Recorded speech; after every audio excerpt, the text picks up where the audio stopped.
Aujourd'hui, donc, on a quatre profils, quatre personnes assez particulières, assez différentes.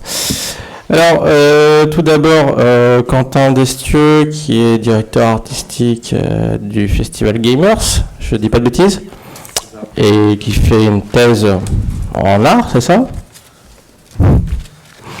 Donc ensuite, Jérémy Corsial, alias El Chopo, enfin membre du collectif El Chopo, artiste numérique.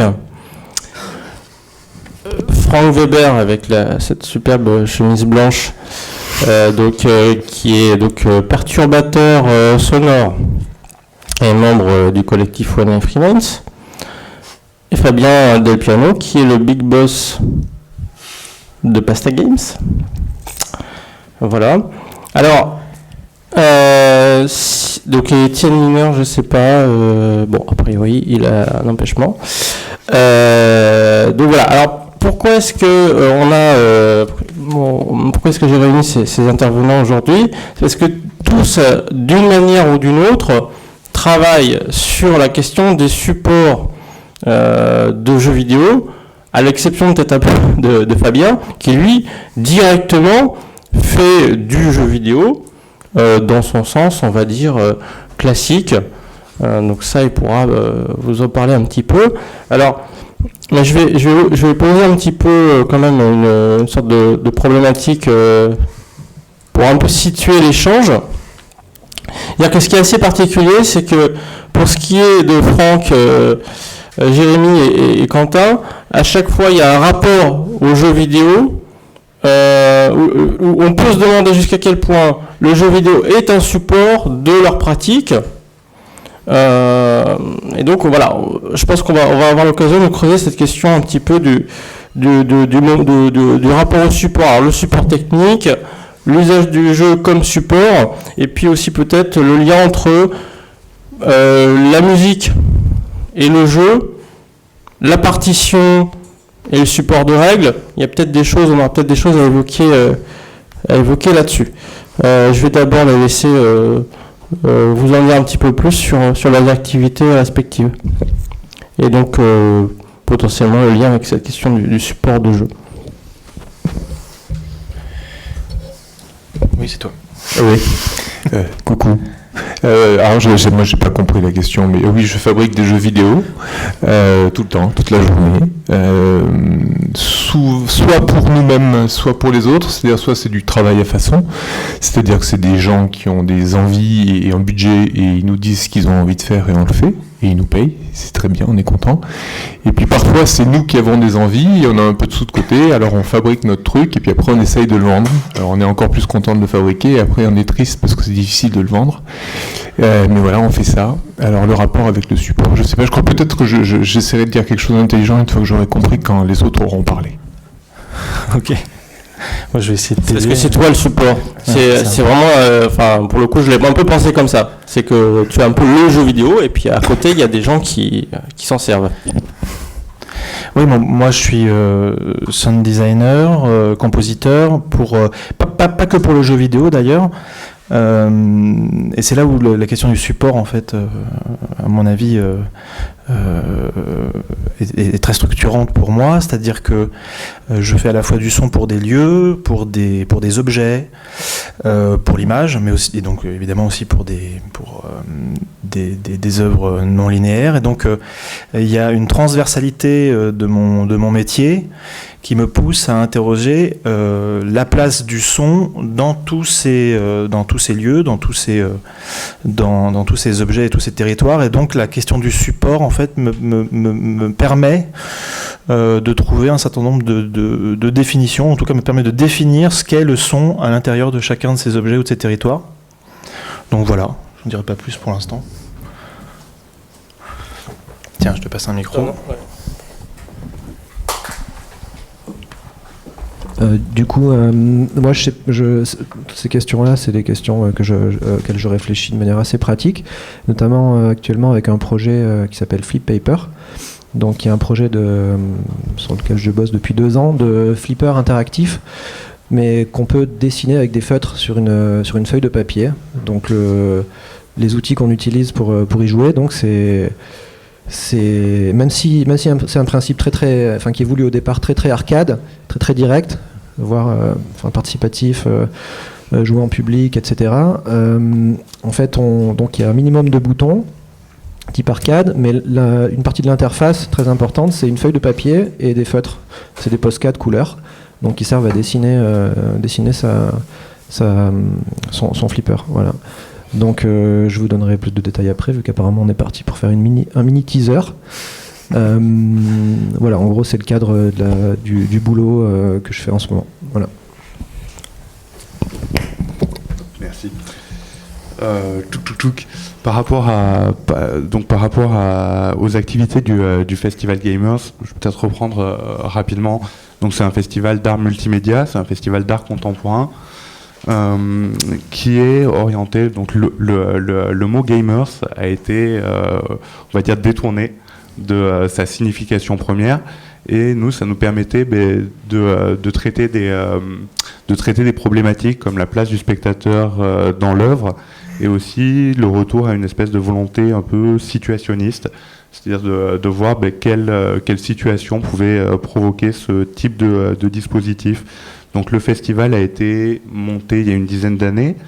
Il est maintenant accompagné d'un laboratoire dans lequel on accueille des artistes en résidence, et on aide ces artistes à produire des pièces, dont souvent les supports, avec les supports techniques issus du jeu vidéo.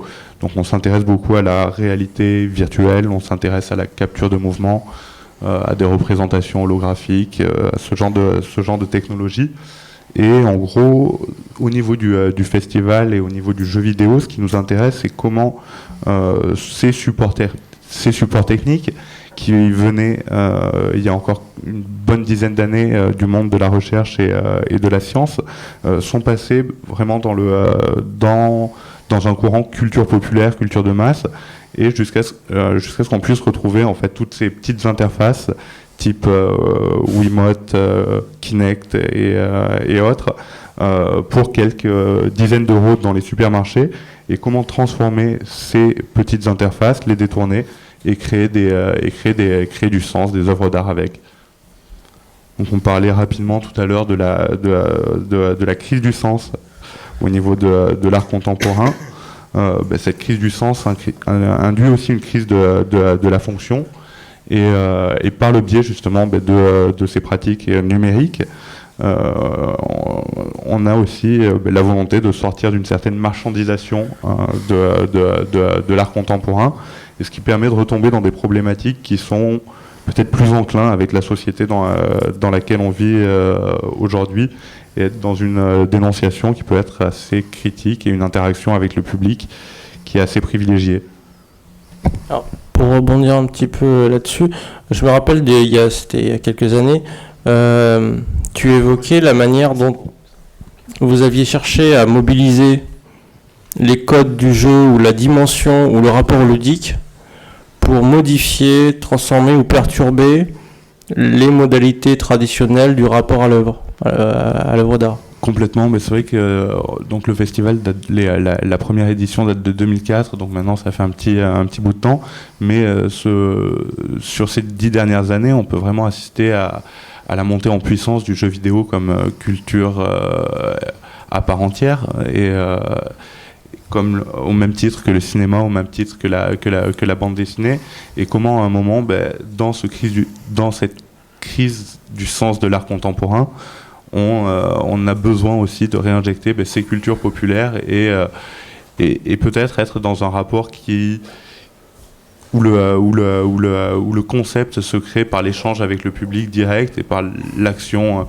Donc peut-être tout à l'heure je pourrais vous présenter quelques types d'installations qui sont un petit peu, qui mettent en valeur ce type de propos, et qui poussent les spectateurs dans des lieux d'art à avoir des comportements quelquefois déviants, et à les faire sortir un petit peu des normes. Donc si je comprends bien, il ne s'agit pas juste de rendre l'art plus accessible, mais ça peut être un axe, mais aussi de remettre en jeu des allants de soi dans ce qu'on peut trouver dans les musées, la manière dont les scénographies sont construites, ce genre de choses. Complètement, mais comme tu disais, au niveau d'Yves Michaud et ce rapport à l'art et à l'état gazeux, c'est vrai qu'actuellement, on est dans cette problématique où l'art, quelque part, devrait être le reflet d'une société. Actuellement, au niveau des écoles, on commence à enseigner petit à petit l'accès à ces différentes pratiques, mais dans une société, entre guillemets, numérique, il est impératif pour nous que les artistes puissent avoir accès à ces technologies. Donc voilà, l'idée, c'est vraiment de recréer des jonctions à un endroit où il y en avait peut-être moins il y a quelques années. Alors, du coup, une autre question, mais plutôt pour toi, Franck. À la base, toi, t'as pas un rapport au son. Enfin, t'as pas commencé en faisant du sound design ou de la composition pour du jeu. Et pourtant, tu t'es retrouvé à avoir une partie conséquente de ton activité de créateur et d'artiste en lien avec le jeu vidéo.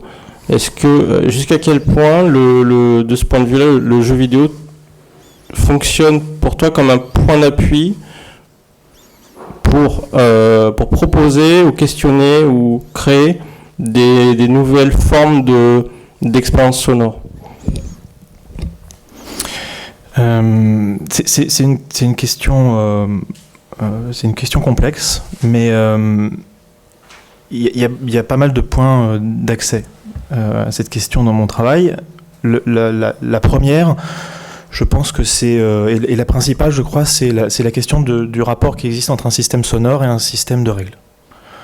Je crois que le jeu vidéo, il a cet avantage en tant que média non linéaire de reposer sur un système de règles, et que ce système de règles peut chevaucher un système sonore, et donc d'une certaine façon faire réapparaître ou rendre audible un système de règles, ou alors, de l'autre côté, permettre d'interroger des pratiques musicales ou sonores qui sont plus ou moins bien interrogées aujourd'hui dans le jeu vidéo, comme par exemple la question des musiques systémiques, procédurales, la question de tout ce qui est le chant contemporain de la musique, le sérialisme, le laisser-aller, enfin tous ces modes de composition m'intéressent. Et j'ai la sensation que le jeu vidéo permet de mobiliser facilement ce genre soit de théorie